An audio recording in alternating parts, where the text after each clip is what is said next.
उता दोसरा केहू के फुलवारी में बाड़ी जाके खिले के तैयारी में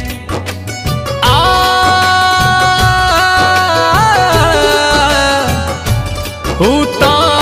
दोसरा केहू के फुलवारी में बाड़ी जाके खिले के तैयारी में भारत तड़प तड़प के यहाँ बनी हो भारत